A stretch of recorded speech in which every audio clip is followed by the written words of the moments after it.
Hey, this is our 2022 greenhouse kit that's over at a customer's home, and I wanted to show you some of the ideas they had.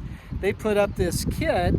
It's about a little over 50 feet long, but one thing in this area that they have here, they have a lot of rodents, and even though they could be planting, they're holding off on that this year because of the voles and the moles and the mice.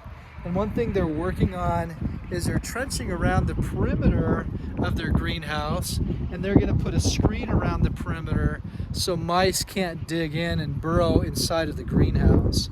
So I just wanted to show you some things about their greenhouse and what they've done. They've set it up a gridded pattern for watering, so they can turn it on via a valve that they ran in here.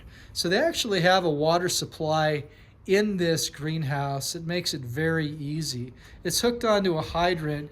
My experience is you don't have to have a frost-proof hydrant inside the greenhouse, at least not in the ones that I've built. You can actually just, as long as the water can settle a couple feet, I've never had any problems with freezing. It's warm enough in the winter.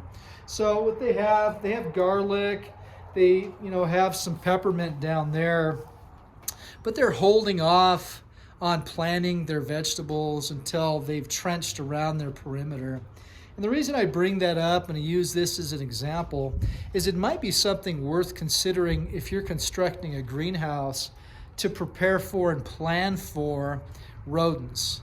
Because if you are not planning for them, then you'll have to basically shut down your production like these people did. This is May, middle of May. They could have easily had this planted in February or March in our 4B climate, but they've chosen not to until this trench is done. So it just makes sense to take care of that up front. In any event, they had a very successful year last year growing, and you can see there's a few odds and ends. I just noticed some potatoes coming up over here. Those are from last year that weren't harvested. But in any event, it's a nice grow space. I think the price on this was about $10 a square foot. This is a little bit different than the ones I personally manufacture, because what I did is design this and then had a company in China manufacture it to spec.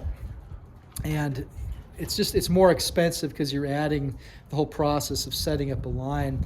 Whereas the ones I have now, a lot more steel, probably easily twice the amount of steel, and it's basically the same price per square foot. And that's because we're able to basically manufacture that here with the raw materials. So it just makes more sense. Our current 2023 and 2024 models are more robust, and this was plenty robust. It's a dynamite design, worked great.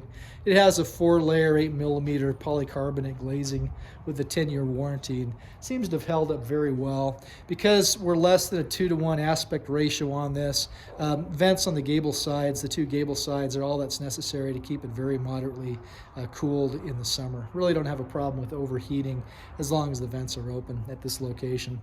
Anyway, hey, thanks for your time. I hope you have a wonderful day. Goodbye.